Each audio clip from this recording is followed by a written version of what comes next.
where do you start then, with a game that had pretty much everything?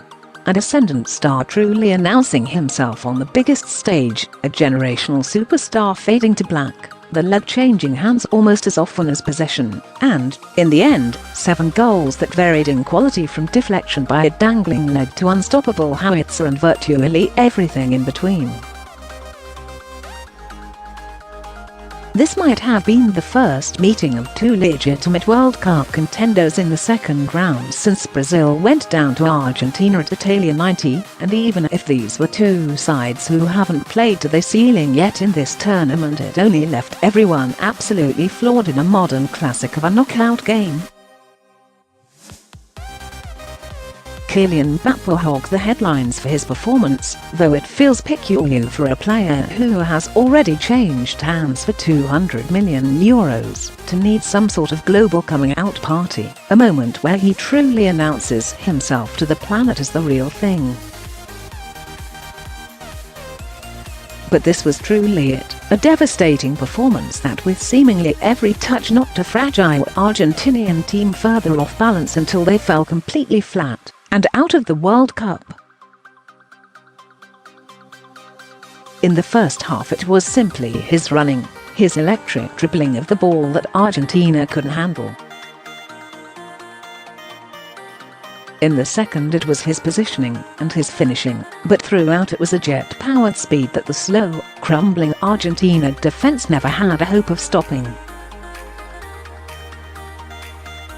For Lionel Messi it was not how he wanted it to end. Blown away on a steaming hot afternoon in Kazan, struggling to make an impact himself, but ultimately let down by a defense that struggled against average opponents in the group stage, and was then destroyed by elite ones when it mattered. His Argentina team lacked what they had all tournament quality in defense and clarity in idea. Jorge Sampaoli had shuffled his cards in each of the 4 games without ever being able to settle on a plan, shape or lineup. Those players he did persist with were the wrong ones, and those who were marooned on the bench throughout the competition, or in some circumstances at home, might just have been what was needed.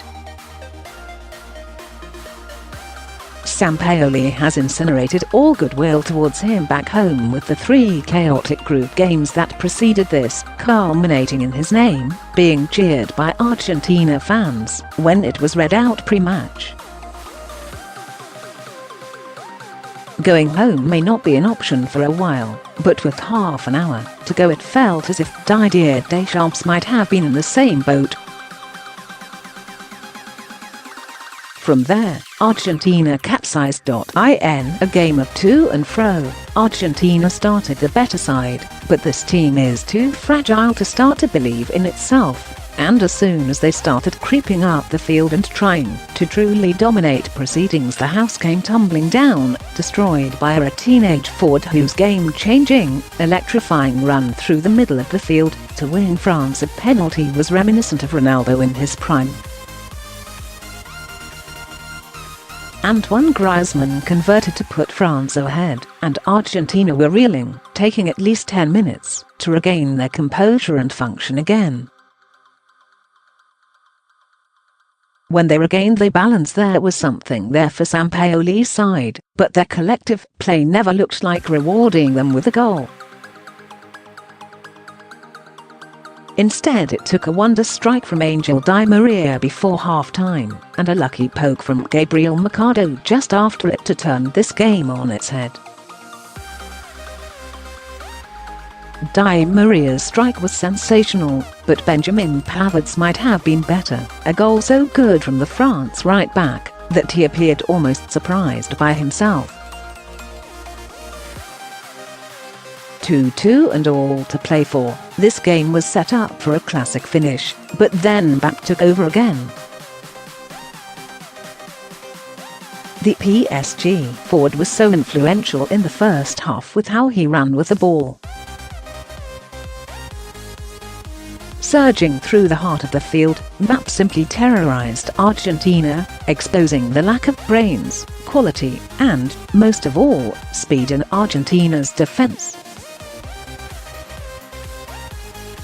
He was part Ferrari, part runaway train at times, and even as his most eye-catching run appeared to be wobbling of its tracks, Marcus Rojo needlessly pulled him to the ground to hand France that early lead. But the second half was all about his quality in front of goal, a first goal that demonstrated his close control and fine touch, before rifling under Franco Armani, a second that was just a first touch finish to hammer a nail into Argentina's coffin. Those two strikes came in 4 minutes, making Mbappe the first teenager to score more than once in a World Cup tournament since Michael Owen in 1998. Mbappe wasn't even born then, but the way the Argentina defense backed off him, struck with absolute terror, was reminiscent of that famous Owen goal in Saint Etienne 20 years ago on this day. A little bit of ascending Owen with shades of peaking Ronaldo. A horrifying thought for anyone but an emboldening one for France, whose squad is blessed an almost embarrassing overflow of talent, but still look like a team that could play better. With so many stars, though, and there were at least 3 players in this starting lineup who could conceivably break Messi and Cristiano Ronaldo's Ballon d'Or pole, the odds are always in your favor. There are enough match winners that they can almost take it in turn. Today it was Mbappe, perhaps in the quarter-final it will be Griezmann or Paul Pogba, but the real lesson France must learn from today is from the tears of their opposition. As Messi, possibly the greatest player of all time, departs the World Cup for what is almost certainly the final time, it is a stark reminder of a generation of wasted talent for Argentina.